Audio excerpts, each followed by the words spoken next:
కొట్టుకుని వెళ్ళిపోయింది.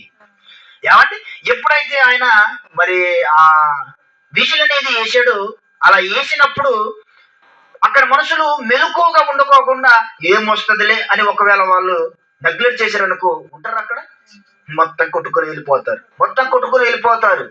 కనుక దేవుడు చెప్తున్నాడు, కాలం సమీపంలో ఉంది, కాలం కొద్దిగానే ఉంది.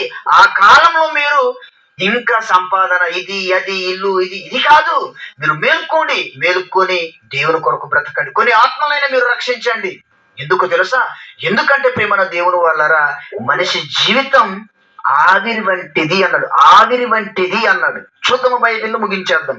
యాకోబు రాసిన పత్రిక 4వ అధ్యాయము 14వ వచనం చూడండి ఒకసారి. యాకోబు రాసిన పత్రిక 4వ అధ్యాయము 13వ వచనం నుండి చదువుదాం. 13 నుండి. నేడైనను రేపైనను ఒకానొక పట్టణమునకు వెళ్ళి అక్కడ 1 సంవత్సరం ఉండి వ్యాపారం చేసి లాభం సంపాదించుకుందుమని రండని చెప్పుకోరు వాళ్ళారా. రేపేమి సంభవించినో మీకు తెలియదు కదా, మీ జీవం ఏపాటిది, ఇంతలో కనపడి అంతలో మాయమైపోవు ఆవిరి వంటి వారే కదా అంటున్నాడు. ఆవిరి అంటే మనిషి ఒక ఆయుష్ కాలాన్ని దేంతో పోల్చడో తెలుసా? ఆవిరి అన్నాడు. మీరు పొద్దునే అన్నం వండుతుంటారు కదా, అన్నం ఎప్పుడైతే పొంగొస్తున్నప్పుడు మూత తీసేయగానే ఆవిరి అలా వెళ్ళిపోద్ది, క్షణాల్లో అలా వెళ్ళిపోద్ది, క్షణాల్లో కనపడదు మరలా. మన జీవితాన్ని మన ఆయుష్ కాలాన్ని ఎలా పోల్చాడంటే ఆవిరితో పోల్చాడు. ఆవిరి. ఈ రోజు మీరు ఆలోచించండి, మనిషి జీవితానికి గ్యారంటీ లేదండి.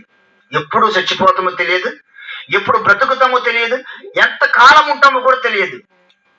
మనిషి జీవితం ఆవిరి అన్నాడు. ఈ గ్యారంటీ లేని జీవితానికి ఏమండి ఈరోజు ఎన్నో పథకాలు కూడా మీరు ఆలోచించండి. ఎల్ఐసి కట్టిస్తారు, అవునా, ఇదిగో మీకు ఇన్సూరెన్స్ వస్తుంది అంటారు.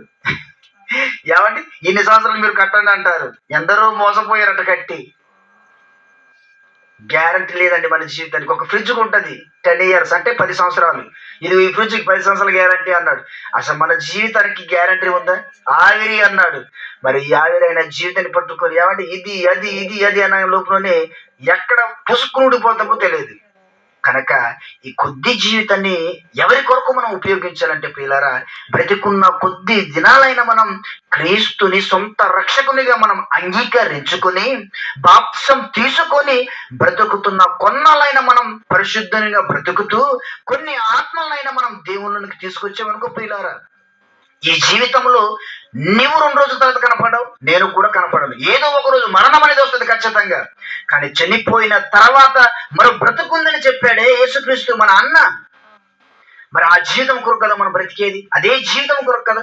అప్పుడు చెప్పాడు కదా దేవుడు, మీరు చనిపోతే నా కొరకు బ్రతికారా, నిత్య జీవని ఇస్తాను. నా కొరకు బ్రతకలేదా, అలా అయితే నేను మిమ్మల్ని నరకానికి తోసేస్తాను అన్నాడు.